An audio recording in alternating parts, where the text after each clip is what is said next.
Everyone, आज का जो वीडियो है उसमें मैं बेसिकली आपके जो क्वेश्चंस होते हैं, जो डाउट्स होते हैं वो क्लियर करूंगी कि कंप्यूटर एप्टीट्यूड क्या चीज़ है। अक्सर कैंडिडेट्स इस बात में कंफ्यूज हो जाते हैं कि कंप्यूटर एप्टीट्यूड, कंप्यूटर लिटरेसी और कंप्यूटर नॉलेज क्या है। क्या ये एक ही चीज़ है? क्या ये अलग अलग चीज़ें हैं? क्योंकि काफ़ी बार मेरे पास ऐसी क्वेरीज आई हैं कि कंप्यूटर नॉलेज का क्वेश्चन है जिसमें कि कुछ रिलेशनशिप से रिलेटेड क्वेश्चन पूछा हुआ है, तो ये कंप्यूटर नॉलेज का क्वेश्चन कैसे हुआ? नहीं, वो कंप्यूटर नॉलेज का क्वेश्चन नहीं है, that is a question of computer aptitude. So today we will understand that if computer aptitude, computer literacy and computer knowledge are the same things, and if not, then what is the difference between all these three concepts.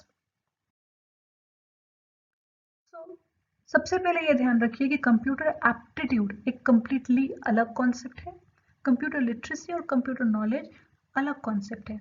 Literacy and knowledge are similar. Computer literacy and computer knowledge are similar. They test your knowledge of computers, whereas computer aptitude tests your logical ability.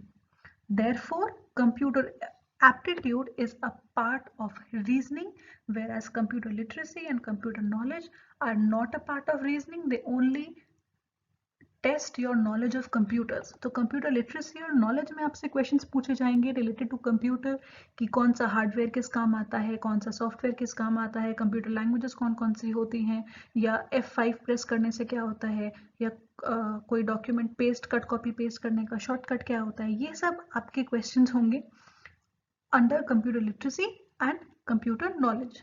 Now, what will you get under computer aptitude? Computer aptitude is basically a modification of reasoning ability. So, whenever you see the test structure, you will see that computer aptitude always comes in pair with reasoning test. तो आप अगर structure देखो तो वहां पे लिखा होता है test of reasoning and computer aptitude या reasoning ability and computer aptitude. तो ये reasoning and computer aptitude go hand in hand. Reasoning का एक स्टेप आगे अगर आप जाओ तो वो आपका कंप्यूटर एप्टीट्यूड होता है. और आपको बेसिकली कंप्यूटर एप्टीट्यूड के क्वेश्चंस ऑफिसर लेवल एग्जाम्स में ही मिलेंगे या स्पेशलिस्ट लेवल एग्जाम्स में मिलेंगे. क्लरिकल लेवल एग्जाम्स में कंप्यूटर एप्टीट्यूड बहुत ही रेयरली पूछा जाता है, मोस्टली मेन एग्जाम्स में पूछा जाता है. आप पुराने टेस्ट भी एक बार स्टडी करके देखिए, आपको ऑनलाइन रेडिली अवेलेबल रहेंगे. So you can always go and check that computer aptitude is always asked in officer or specialist level exams, and that too in not all officer level exams. किसी particular exams में ही ये पूछा जाता है. Now let's see that what all computer aptitude has inside.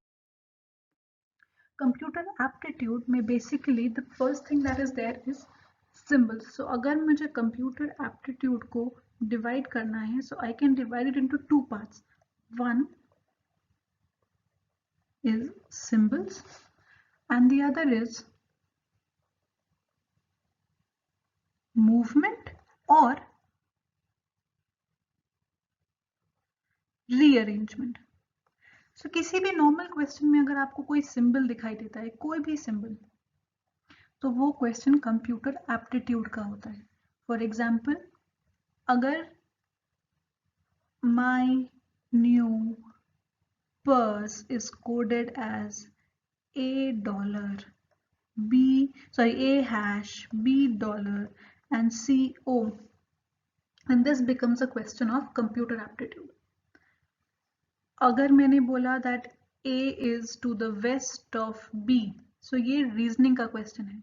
लेकिन अगर यही मैंने बोला that $B means A is to the west of B, तो ये एक कंप्यूटर एप्टीट्यूड का क्वेश्चन बन जाता है. तो किसी भी नॉर्मल रीजनिंग के क्वेश्चन में अगर आपने सिंबल ऐड कर दिया तो वो कंप्यूटर एप्टीट्यूड का क्वेश्चन है. So as I told you, it is just one step ahead of reasoning, that's it. दूसरा होता है मूवमेंट और रीअरेंजमेंट. अब ये मूवमेंट और रीअरेंजमेंट भी दो बेसिस पे हो सकता है. The first is a given criteria.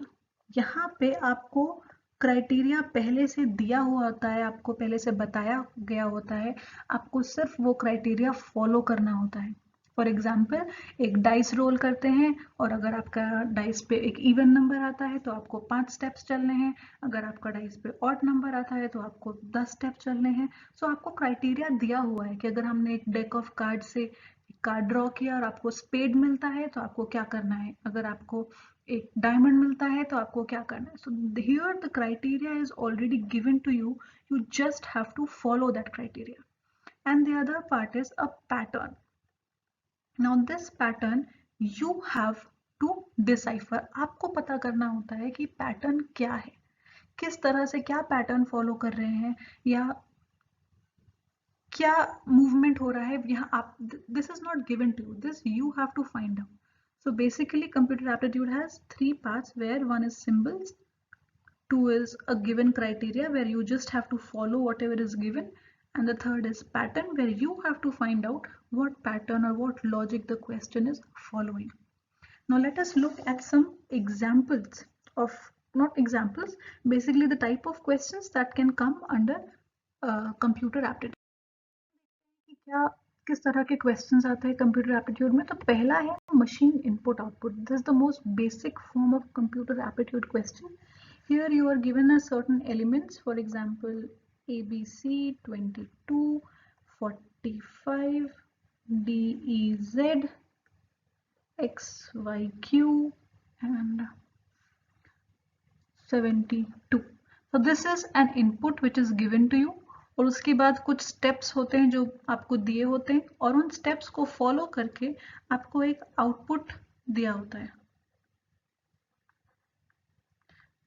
तो आपको ये पता करना है कि हर स्टेप में ये एलिमेंट्स मूव करते हैं. यहाँ पे 72 फर्स्ट पोजीशन पे है तो फर्स्ट स्टेप में शायद वो फोर्थ पोजीशन पे होगा, सेकंड स्टेप में वो शायद फिफ्थ पोजीशन पे होगा. तो आपको ये पता करना है कि व्हाट पैटर्न और what logic these elements are following to rearrange themselves, and then finally वो एक पर्टिकुलर आउटपुट में कन्वर्ट हो जाते हैं. तो आपको ये पता करना होता है कि क्या लॉजिक लग रहा है या क्या पैटर्न फॉलो कर रहे हैं, so that they are able to reach this particular given output. तो आपको given example study करना होता है और उस given example के basis पे एक नया input solve करना होता है. So this is the most basic form of machine input output.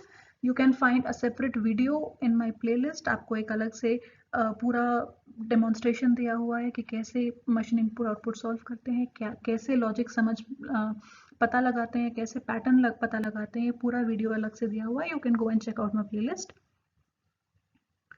The next that we have is relationship and directions on the basis of symbols. अभी मैंने आपको थोड़ी देर पहले बताया कि किसी भी नॉर्मल रीजनिंग के क्वेश्चन में अगर आप सिंबल ऐड कर दो तो वो एक कंप्यूटर एप्टीट्यूड का क्वेश्चन बन जाएगा. Now if I say that A is the sister of B, तो ये एक रीजनिंग का क्वेश्चन है. बट सिमिलरली अगर मैंने आपको बोला कि $B means A is sister of B and A#B means A is brother of B, तो ये आपका कंप्यूटर एप्टीट्यूड का क्वेश्चन बन जाएगा. बेसिकली नॉर्मली एक क्वेश्चन था जो रीजनिंग में आपसे पूछा जाता है ब्लड रिलेशन या डायरेक्शन, उसको हमने सिंबल्स के फॉर्म में कन्वर्ट कर दिया तो वो आपका एक कंप्यूटर एप्टीट्यूड का क्वेश्चन रेडी हो गया. The next is coding, decoding with symbols. Now we have watches is coded as say X, Y, D, Q, L, M. This is a question of normal reasoning जहाँ पे आपको पता करना होता है कि कौन से वर्ड को हम कैसे कोड कर रहे हैं. कोडिंग के भी अलग से वीडियोस हैं, you can always go and check out.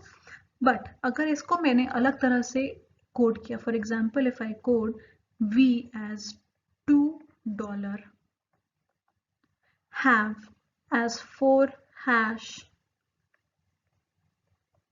and watches as 6 ohm, this becomes a question of computer aptitude. तो यहाँ पे आपको पता करना होता है कि सिंबल का क्या मतलब है. So now you know 2 means there are 2 letters, therefore dollar either will stand for W or it will stand for E. Similarly 4, यहाँ पे 4 letters हैं. Now hash will either stand for H or it will stand for E. तो finally ये पता करने के लिए कि डॉलर कौन से लेटर को सिंबलाइज करता है, हमें दूसरे सेंटेंस को देखना पड़ेगा. तो इस तरह से आपको 4 सेंटेंसेस दिए होंगे या 5 सेंटेंसेस दिए होंगे जिसके बेसिस पे आपको इन सिंबल्स का कोड पता करना होगा. तो that is a question of coding decoding with symbols. एक क्लरिकल लेवल के एग्जाम में बहुत ही कॉमन क्वेश्चन होता है letter number and symbol series. उसी क्वेश्चन को थोड़ा और मॉडिफाई करके हम ऑफिसर लेवल में यूज करते हैं as a computer aptitude question, and it becomes a computer aptitude question only because of symbol. Then reasoning arrangements based on movement. For example, एक circular table में लोग बैठे हुए हैं, फिर हमने डाइस रोल किया, और अगर हमने डाइस रोल किया और हमें 4 मिला तो जो जिनका नाम वॉवल से शुरू होता है वो एक स्ट्रेट लाइन में जाके बैठेंगे, और जिनका नाम कॉन्सोनेंट से शुरू होता है वो जाके एक फ्लोर राइज पे बैठेंगे. सो रीजनिंग अरेंजमेंट में मूवमेंट होंगे on the basis of a given criteria. तो जैसा कि आपको इस वीडियो के शुरू में मैंने बताया था कि 3 तरह के कॉन्सेप्ट्स होते हैं. पहला होता है सिंबल, दूसरा होता है गिवन क्राइटेरिया, और तीसरा होता है pattern. So this is a given criteria, this is a pattern, this is a pattern, this is a given criteria, this can also be actually symbol, and this is also a pattern. And all this will fall under the category of symbols also, except machine output. Machine input output में necessary नहीं है कि symbols हो, बिना symbols के भी वो question machine input output का हो सकता है. So I hope कि आपको computer aptitude का concept अभी clear हुआ हो. If there is any doubt, you can always ask me in the comment section. And if you like the video, please do not forget to like and click the subscribe button. Thank you.